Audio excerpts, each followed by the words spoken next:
बिस्मिल्लाहिर्रहमानिर्रहीम। अस्सलाम वालेकुम व्यूअर्स, उम्मीद करती हूँ आप सब खैरियत से होंगे। अल्लाह के हुक्म से मैं भी बिल्कुल ठीक ठाक हूँ।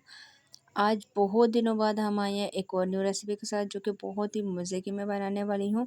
आज मैं बनाने वाली हूँ अंडे का पराठा, बगैर किसी मेहनत के, बगैर आटा गूंदे। आप ये जल्दी के साथ सुबह नाश्ते में बना सकते हैं। तो इसके लिए रेसिपी को बिल्कुल एंड तक देखना है। तो चलिए वीडियो स्टार्ट करते हैं। बिस्मिल्लाहिर्रहमानिर्रहीम। सबसे पहले एक आपने बाउल ले लेना है। बाउल आपने बिल्कुल साफ़ सुथरा लेना है। उसमें मैं शामिल करूँगी तीन अदद अंडे। अंडे आपने ध्यान के साथ एक एक करके डालने हैं, क्योंकि पता है गर्मी का मौसम है तो अंडे बहुत ही ज़्यादा ख़राब निकल रहे हैं। अंडे डालने के बाद अब आपने एक फ़ोर्क ले लेना है। उसकी मदद से आपने अच्छी तरह से इनको बीट कर लेना है। आप सोच रहे होंगे कि बहुत टाइम बाद, तकरीबन 1 महीने बाद मैं वीडियो शूट कर रही हूँ। तो उसका मकसद ये है कि सबसे पहले तो मैं जब वीडियो डेली बनाती हूँ और उस पे बिल्कुल भी ज़्यादा व्यूज़ नहीं आते, तो दिल बहुत ज़्यादा उदास हो जाता है मेरा। तो इस वजह से कुछ टाइम के लिए मैंने गैप दे दिया था। लेकिन आज बैठे-बैठे फिर मुझे ख़्याल आया कि क्यों ना मैं आपके साथ एक अच्छी सी रेसिपी शेयर करूँ। क्या पता मेरे जो व्यूअर्स हैं, जो मुझे पसंद करने वाले हैं, तो वो मेरा इंतज़ार कर रहे होंगे। तो जिसको मेरी वीडियोज़ का इंतज़ार था, तो प्लीज़ मुझे कमेंट्स में लाज़मी बताइएगा। तो इसी के साथ मैंने इसमें प्याज़ बारीक चॉप किए हुए, टमाटर जिनका ऊपर से बीज निकाल के वो ऐड कर दिया। इसके साथ हमने कुछ मसाले ऐड किए हैं। मसालों में काली मिर्च, थोड़ी-सी कश्मीरी मिर्च, लाल मिर्च पाउडर, हल्दी पाउडर, नमक, कुटा हुआ धनिया और थोड़ी-सी अजवाइन मैंने शामिल की है। मसाले सारे आपने अपने टेस्ट के बराबर ले लेने हैं। साथ ही में थोड़ा-सा मेरे पास हरा धनिया पड़ा हुआ था। हरा धनिया बिल्कुल भी फ्रेश नहीं आ रहा।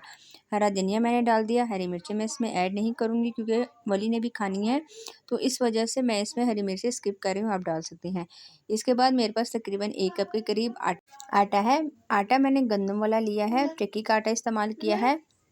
आप इसमें वाइट आटा भी इस्तेमाल कर सकते हैं और अगर चाहें तो इसमें मैदा भी डाल सकते हैं। ये डालने के बाद बिल्कुल आपने हल्के हाथ से चम्मच चलाते हुए इसको सारा मिक्स कर लेना है।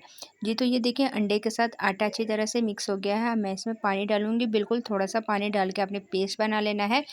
पेस्ट बहुत ज़्यादा पतला नहीं करना, थिक पेस्ट हम बनाएंगे। तकरीबन आधे कप से भी कम पानी इसमें इस्तेमाल हुआ है और आप ये देख सकते हैं इसका गाढ़ा-गाढ़ा पेस्ट बनकर तैयार हो गया है। थोड़ी देर के लिए मैं इसको रेस्ट दे देती हूँ, 5 से 7 मिनट के लिए। फिर मुलाकात करते हैं आपसे। जी, तो बिस्मिल्लाहिर्रहमानिर्रहीम, 7 मिनट गुजर गए हैं। अब आपने एक गोल सा इस तरह सा चम्मच ले लेना है, जिसके साथ हम इसके पराठे बनाएंगे। तो मैं इसको तवे पे बना रही हूँ। तवे में पहले से मैंने ऑयल डाल दिया था गर्म होने के लिए, ये रख दिया था। तवा अच्छा खासा गर्म हो चुका है। अब मैं इसमें डाल रही हूँ पेस्ट, जो मैंने इसका मिक्सर बनाया हुआ था। तो मिक्सर बनाने के बाद आप ये देख सकते हैं, इस तरह से आपने इसको मैं घुमाते हुए, राउंड करते हुए आपने इसकी खूबसूरत सी रोटी तैयार कर लेनी है। और तकरीबन 2 मिनट गुजर गए हैं, नीचे से रोटी बिल्कुल अच्छी तरह से कुक हो चुकी थी। अब मैं बिल्कुल साइड हम इसका चेंज कर लेंगे।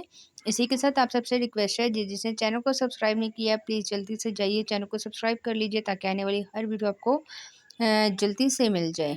और आप ये देख सकते हैं माशाल्लाह से इसका कलर कितना खूबसूरत आया है, बिल्कुल भी मेहनत नहीं हुई इसमें। इसी तरह से मैं सारे पराठे तैयार कर लेती हूँ। जब पराठे तैयार हो जाएंगे तो फिर मैं आपको फ़ाइनल लुक दिखाऊंगी। जी, तो हमारे पराठे तैयार हो गए हैं। माशाल्लाह से इतने मज़े की खुशबू आ रही थी और इसमें बिल्कुल भी मसाले वगैरह बिल्कुल प्रॉपर पूरे थे। इतने ज़्यादा सॉफ्ट बने हैं, ये देख सकते हैं आप।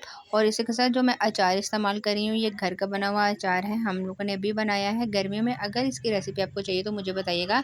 आज के लिए इतना ही, इंशाल्लाह नेक्स्ट वीडियो में मुलाकात होगी। तब तक के लिए अल्लाह हाफ़िज़।